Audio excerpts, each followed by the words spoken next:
In early October 2002 in the US Congress, a resolution authorizing the war is put to the vote.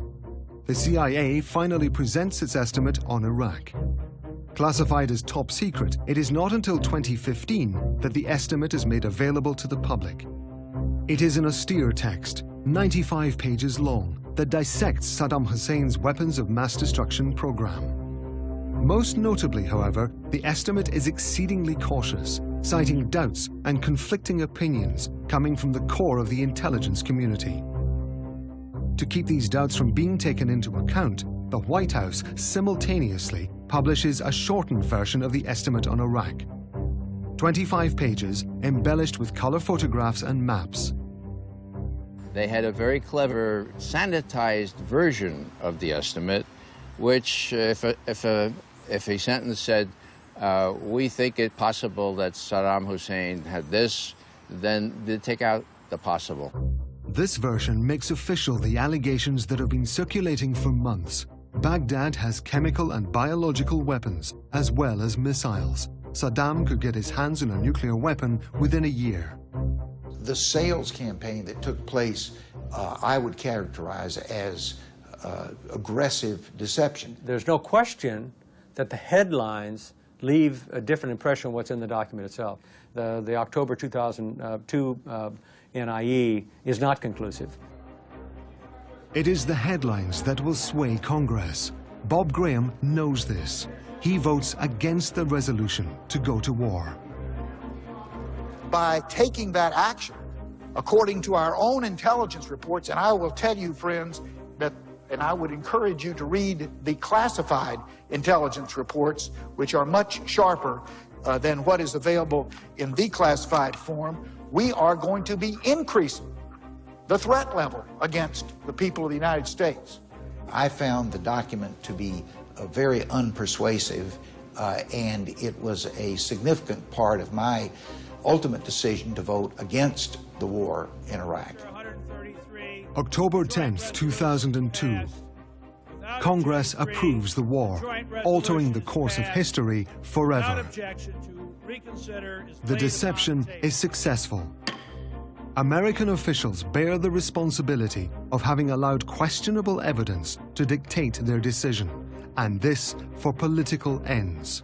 This vote was going to be taken in October of 2002, just a month before the November election. So there were a lot of people who felt that from a political standpoint, they didn't really want to know too much because they wanted to be able to tell their constituents, this is what the president said was the right thing. I accepted his judgment.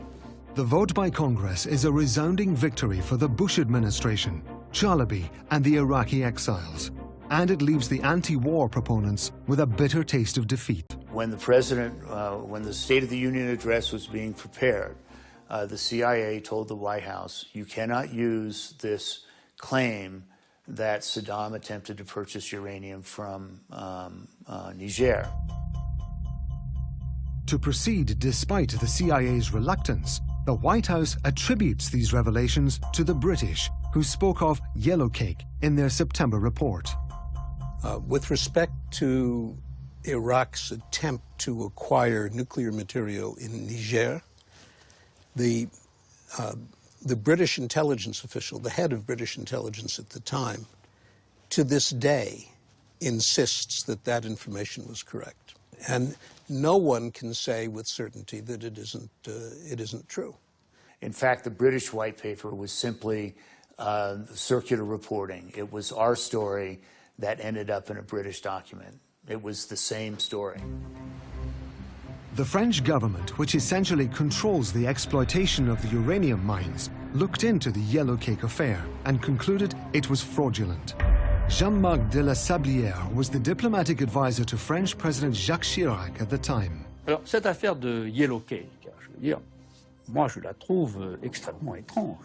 Les experts nucléaires aussi, je veux dire, entre l'acquisition de l'uranium naturel et puis l'enrichissement de l'uranium, il faut des tas d'installations, des installations qui n'existent plus en Irak. Donc tout ça me paraît quand même extrêmement étrange.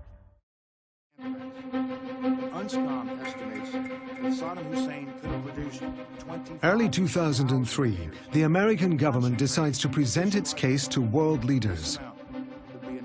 Colin Powell stands before the UN to deliver a scathing indictment of Saddam Hussein. He repeats the accusations already presented during debates before Congress. He stresses the existence of mobile laboratories for producing biological weapons. These are the revelations made by Curveball, the Iraqi defector who spoke to German intelligence. Finally, he accuses Saddam of wanting to get his hands on an atomic bomb. He speaks of the aluminium tubes that for months have been presented as irrefutable proof. We watched Colin Powell, and we said, whoa, this is, really theatrics, well done. And we gave him an A for presentation and a C- for content. Je me souviens très bien, j'étais assis derrière Dominique de Villepin, et je lui ai dit, Dominique, personne dans cette salle ne croit ce qu'il dit, et probablement pas lui-même. The vial that General Powell put in the United Nations, with the head of the CIA behind him, was acquired from a man which they named Curveball. Curveball, whose real name was Rafid Ahmed Al-Jalabi, would later admit that he made it all up so he could stay in Germany. Richard Pearl, who had so proficiently defended the idea of going to war, has no problem admitting that many of Powell's allegations were unfounded. The mobile laboratories that were described in that intelligence report, that turned out to be completely false. There were no mobile laboratories. The aluminum tubes, which could have been part of centrifuges, turned out to be aluminum tubes for launching small rockets. Colin Powell know he was lying? Yeah, he did. Why did he do it? Because the president told him to do it. Taking their case to the UN, the Americans seek to justify their actions in front of the international community. Weapons inspectors return to Iraq, but have yet to find WMDs. But Washington applies an indisputable logic. If Saddam Hussein indicates that he has weapons of mass destruction and that he is violating United Nations resolutions, then we will know that Saddam Hussein, again, deceived the world. If he said he doesn't have any, then I think that we will find out whether or not Saddam Hussein is saying something that we believe will be verifiably false. France wages one last diplomatic battle. On February the 14th at the UN, Dominique de Villepin states the French position. L'usage de la force ne se justifie pas aujourd'hui. Il y a une alternative à la guerre. And on March 7th, Director General of the International Atomic Energy Agency, Mohammed al-Baradei, denounces Bush's claims about the yellow cake from Africa. Based on thorough analysis, the IAEA has concluded, with the concurrence of outside experts, that these documents, which form the basis for the reports of recent uranium transactions between Iraq and Niger, are in fact not authentic. We have therefore concluded that these specific allegations are unfounded.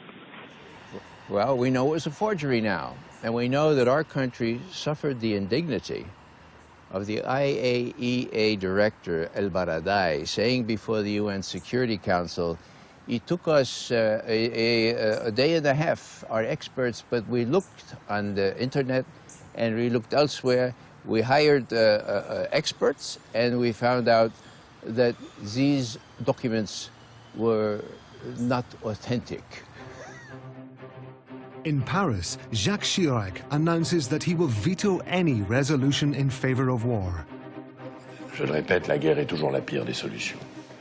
The Americans will ignore the advice of Chirac, the conclusions of Baradei, and the opinion of the UN.